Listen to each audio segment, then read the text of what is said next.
Trigger warning, this episode includes discussions around suicide and rape. Please listen only if it's safe for you.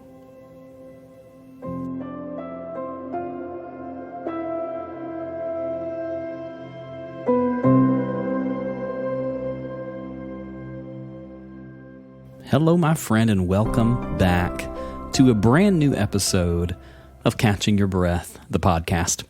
I'm Steve Austin, and hey, I'm so glad you're here. This is episode 63. 63 friggin' episodes. Hey, I'm so glad you're here. Today, we're going to look at the power of non-judgmental presence. So, these notes, what I'm about to share with you, are bits and pieces that didn't make it into my upcoming book with Fortress Press. So you could call them the leftovers, but the last thing I want to give you is leftovers. These are really valuable. I am deeply passionate about the topic of non-judgmental presence, about co-suffering with people. So I couldn't scrap these notes. So I want to share them with you today. So before we dive in, if you are looking for a place, a safe place online where you can practice non-judgmental presence and where you can receive that kind of compassion, then I hope that you will join us in the Catching Your Breath Facebook group. You can sign up for just $1 a month by going to patreon.com/I am Steve Austin. That's patreon.com/I am Steve Austin. All right, let's dive right into this episode. I am so glad you're here. Quote, "In cultivating compassion, we draw from the wholeness of our experience, our suffering, our empathy, as well as our cruelty and terror. It has to be this way. Compassion is not a relationship between the healer and the wounded. It is a relationship between equals. Only when we know our own darkness can we be present with the darkness of others. Compassion becomes real when we recognize our shared humanity."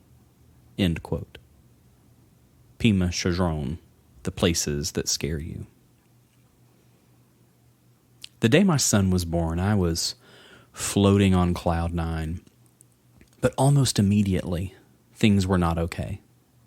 Not with Ben, but with his mama. After snuggling my little boy for the first time, I walked back over to check on my wife, and something had disconnected. Something snapped. Her eyes glazed over, and I figured she must just be on some insanely powerful drugs. But that blank stare continued for the better part of a month, and I feared I had lost the love of my life forever. Near the beginning of our second week at home, I called the OBGYN for what felt like the gazillionth time. "Something's got to give," I told her, voice shaky and tears flowing. "Lindsay is not okay. This is not only getting worse, but it's getting worse by the day. She hasn't slept." They admitted my bride to the hospital for observation, and one afternoon the scariest thing happened. I was sitting on one of those terribly uncomfortable vinyl couch bed things they provide you next to Lindsay's hospital bed. Baby Ben was in a tiny plastic bassinet at the end of the bed, and there was a rolling hospital tray on the other side of Lindsay. I stood up and walked over to my sweet bride, brushing my fingers through her hair, lightly kissing her forehead.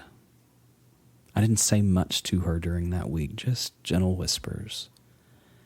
Everything I was doing was in an attempt to wake her up. "Come back to me."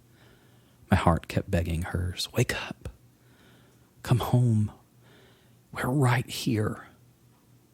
But she was not right there. As I planted those little kisses on her forehead, she snapped her face around with a stare that must have traveled 1,000 miles and said, "Can you just move that damn thing? It's staring at me." On the food tray, there was a can of baby formula. The label pictured a happy little baby with dimples on his chubby face. It was turned towards Lindsay and me. "It's staring at me. Move it." It's like her eyes were boring holes right through me, and I've never been more terrified. No one tells you these things are possible when you're in your early 20s and walking through premarital counseling with your pastor. Actually, there are a million things that no one seems to tell you until the switch flips, until the lights go out, until your perfect bride doesn't sleep for 2 solid weeks and her OCD-like symptoms are driving the whole house mad, and you wonder if you'll be raising a brand new baby all by yourself. Many of us have been scared at a molecular level like this at least once. And most of us, unfortunately, will face that shaky and unpredictable darkness again. Truth is, lots of people are holding on to some kind of unthinkable fear or heartache. Those very people are riding next to us on the subway, sitting in the cubicle across from us, praying beside us in the pew, or preaching to us from the pulpit. After I turned the can of baby formula around, I calmly walked out into the hall and slowly sat down just outside Lindsay's room. About that time, Kelly, my favorite nurse through this entire ordeal, came over and sat on the floor next to me. She never said a word, just gently placed her right hand on my left shoulder. I knew Kelly was praying, though she never said a word. She didn't have to. I sobbed my eyes out, partly from fear of the unknown, partly from shame over what everyone would think of the youth pastor with the crazy wife. Not too long after that, Lindsay's best friend drove through the night to be there with us. She graciously told me to stop trying to do all the things. She could hold Lindsay's hand just as well as me. She could spend the night at the hospital and let me get a better night's sleep at home. She was practicing presence with her best friend while giving me permission to take a breath.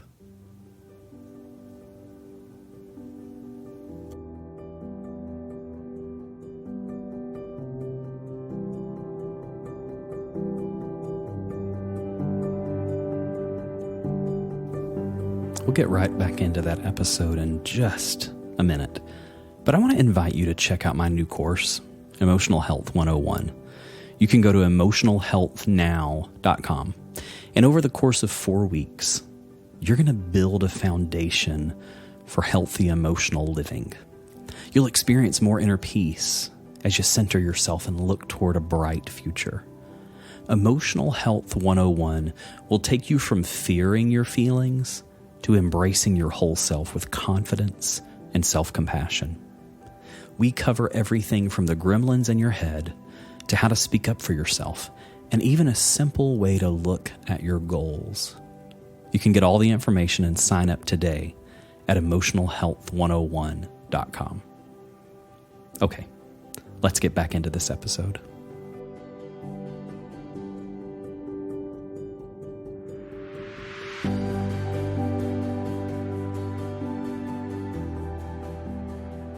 So as I prepared to write this book, I posted an online survey in hopes of learning from other people, from their suffering. Sure, I've had my own, but I wanted to learn from other people and get some fresh perspective. And one really powerful story came from Jill, a rape survivor.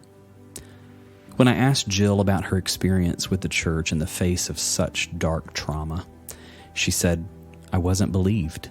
I felt like I was wearing a scarlet letter." And what does she wish had happened instead? Love. As an approach would have been so much better. I wish they'd approached me with understanding and belief. Jill said if she could give one piece of advice to church leadership, who desire to make their communities safe sanctuaries, it would be this: don't assume, listen twice, and ask a rape victim if they want to talk to a man or a woman. Meet Angie. Responding to the survey for this book, Angie, age 42, opened up about her own struggle with theology and mental health. Quote, "There are a couple of things over the years that make me feel unsafe with church. The first was when I was in college. I started having issues with anxiety and depression and started seeing a therapist to address past trauma. My emotions were so raw, and I was having panic attacks on a regular basis. I was involved in the youth ministry at my church, and at a leadership meeting I was called up so others could lay hands on me and pray for me. The person leading this started pushing me and telling me, 'You just need to tell the devil to quit pushing you around. Tell him.' He kept on until I finally had to get out of there and locked myself in the bathroom until I could pull myself together. Not long after that, I told the youth pastors that I didn't feel like I was in a good place to be leading a small group at a camp we were doing. They were upset with me, told me I was too familiar and being defiant and running from God." Another incident that occurred during the same time frame was when I had a panic attack and someone decided they needed to cast a demon out of me. I was told if I had faith and would just stand on the word, things would get better. The only person who did see me was my pastor's wife. She never said those things and actually helped me find a therapist. Angie told me she hasn't been to church in many years. Her advice? Quote, "Recognize that depression and anxiety aren't a lack of faith. The Bible is full of people dealing with mental health issues. Meet people where they are and walk alongside them instead of belittling them." Another lady who responded to my online survey chose to remain anonymous, but she did fill out a little demographic information telling me she was 50 years old and a former church leader in the Assemblies of God denomination. Her story reminds me so much of the biblical account of Job. Quote, "At one point I was literally having a mental breakdown. It was really serious. My daughter called the pastor's wife because she was afraid for me. I couldn't stop crying. The pastor's wife came over and convinced me to come to her house and stay for a few days and rest. I was really thankful because it was exactly what I needed, a safe place to feel loved and taken care of." End quote. Well, we're off to a great start, right? The pastor's wife is embracing this person's woundedness with compassion. She's opening up her home for a few days and giving the gift of rest, love, and belonging. What happens next is heartbreaking, but honestly, it doesn't shock me. Quote, "She had me pack a bag. I asked her if I could bring some of my energy drinks, Monsters, over for the morning. She said of course I could. When I got there, I put the drinks in the fridge. When the pastor got home, he saw the drinks and flipped out because he thought they were demonic. I started to get afraid and wanted to leave, so I got my bag and started walking to the door, which made him even angrier. I was so afraid that I turned around and went back into the room and had a massive panic attack, which lasted for probably an hour, one of the longest ones I've ever had. I stayed the night, honestly, because I felt like I had to. The last thing I needed was someone angry with me." End quote. When I asked this respondent how the situation made her feel, here's what she said. "It made me feel like I had no hope. It made me feel worthless. It made me feel afraid. It added to my already overwhelming issues. I wish people knew how much bravery it takes to share my taboo issues, and that should be applauded and even displayed, but instead, I get swept under a rug and hidden because they don't know what to do with me." These stories break my heart because they point to a deeper issue in countless churches. we don't know how to practice non-judgmental presence. Either we don't know how or we're unwilling, because the quick fix feels so much easier than actually sitting with someone in their grief, in attentively loving them through the depths of depression, in listening as they process their trauma. But here's where I find hope. I find hope in the Bible story of Saul, who later became Paul. So Paul is on the road to Damascus. He's knocked off of his horse into the dust, struck blind, and he's humiliated. But this event causes Saul to stop talking and start listening, likely for the first time. He spends 3 days in prayer. He takes the time to get to know the disciples of Jesus, whom he's previously devoted his entire life to persecuting. Saul is allowing the power of story to take precedence over the law. He's learning to practice non-judgmental presence. Saul has been an expert. He proudly labels himself as a Roman of Romans, a Jew of Jews. But suffering changes everything. This story further proves Rachel Held Evans' point that, quote, if you want to do violence in this world, you will always find the weapons. If you want to heal, you will always find the balm. With Scripture, we've been entrusted with some of the most powerful stories ever told. How we harness that power, whether for good or for evil, oppression or liberation, changes everything. End quote. Saul turned Paul, the previously outspoken know-it-all mansplainer, has now taken a back seat and is listening to those on the edges. Paul is learning to find Christ in the margins. He's beginning to learn one very uncomfortable truth. You can master the law and still miss love. Because no matter how well-versed we are in theology, no matter how much of an expert we are in church leadership, no matter how eloquently we speak, and no matter how many people follow us on social media or listen to our sermons week after week, if what we are doing or saying isn't rooted in love, we aren't following the Jesus of the Bible. This Saul to Paul conversion teaches us that when our eyes are open to suffering, we either become a place of healing and compassion, or one that produces shame and in turn more suffering. Look, I'm not a theologian. My expertise comes only from personal suffering. But it seems to me that theology, at least this Western version of evangelical Christianity that I've been steeped in, is as much about our view of self as it is about our study of God. Let me say that another way. What we believe about God strongly influences what we believe and how we treat ourselves and others. For the first 30 years of my life, I believed some pretty toxic stuff about the nature of God and the character of humanity. Fear, shame, and guilt were the cornerstones of our brand of religion. We said things like God is love. But as soon as a newcomer placed both feet through the church doors, we started emphasizing just how rotten we all are. And this is why I firmly believe the Church of Jesus Christ is culpable in the epidemic of despair we are seeing today. Ann Ahrens explains, quote, attitudes within some sectors of evangelicalism toward biblical counseling as a profession and an essential ministry of the church have often been resistant or skeptical in past decades.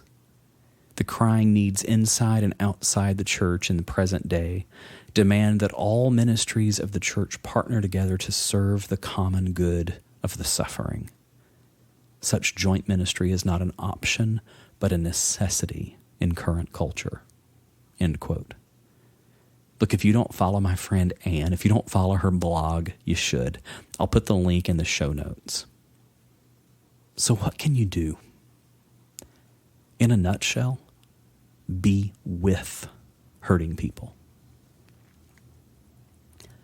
A former senior pastor, we're going to call him Bob, shared his experience and some hard-won wisdom in this survey. Bob struggled because, quote, I felt like I had to put up a good front, demonstrate faith. It didn't feel safe to share my struggles because of my position, because people wouldn't understand, and because I was afraid I could even lose my position, end quote. Bob's advice for churches who want to get it right, quote, I wish we could be more honest in the church. I wish that there was a better understanding that there is far more to mental health issues than just faith or lack of faith or spiritual warfare. There are chemical components, stress issues, etc. But the church in general tries to spiritualize it all away and encourage you to just trust God and let go and let God. Listen. Really listen. Ask probing questions and don't be afraid to be upfront about the fact that you won't judge or offer simplistic solutions. End quote. Hear me, friend. In moments of grief or loss or shame, hurting people need to know that there's not some magic formula to make everything all better. And there's no way to fast forward out of our pain. There is only the present moment. There is only their broken heart and the one decision that they have to make next. There is only self-compassion and taking things as slowly as they need to and praying to God that they have an empathetic support system around them who will refuse to leave them alone. We all want to focus on the end, whether we're the one suffering or the one witnessing the suffering. But there is never a guaranteed outcome. And promising one just encourages people to invest in false hope. A foundation of shifting sand that will eventually cause their one precious house of cards to collapse. I know that focusing on the right now feels insufficient when we're crushed beneath the weight of all that is happening in the world today. In crisis, we want to hear something hopeful or believe in the miraculous or cross our fingers that we'll wake up from this nightmare.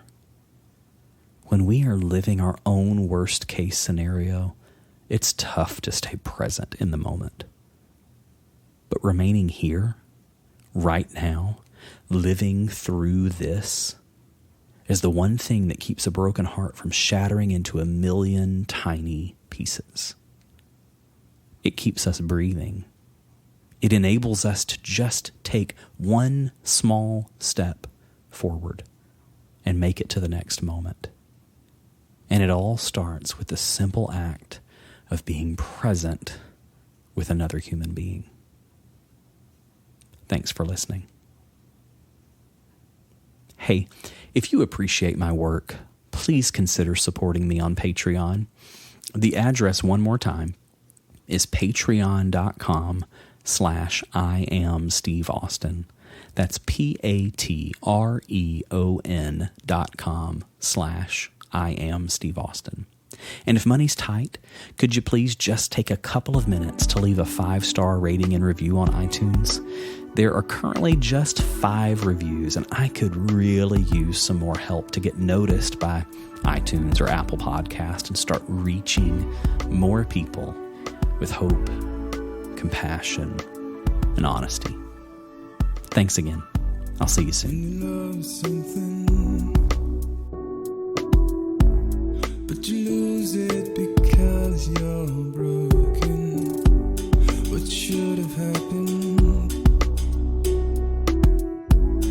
ain't happening when you feel lost, yeah. You're breathing, I see. You're barely breathing. You're in your haze these days. Hold on.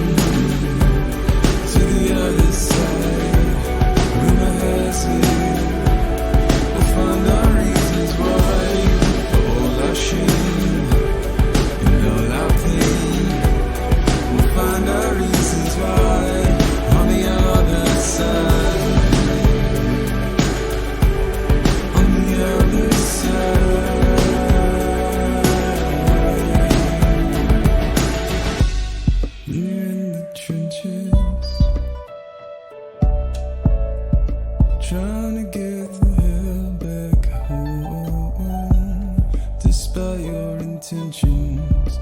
You feel your fear taking control. You're breathing, I see. You're barely breathing. You're in the haze these days.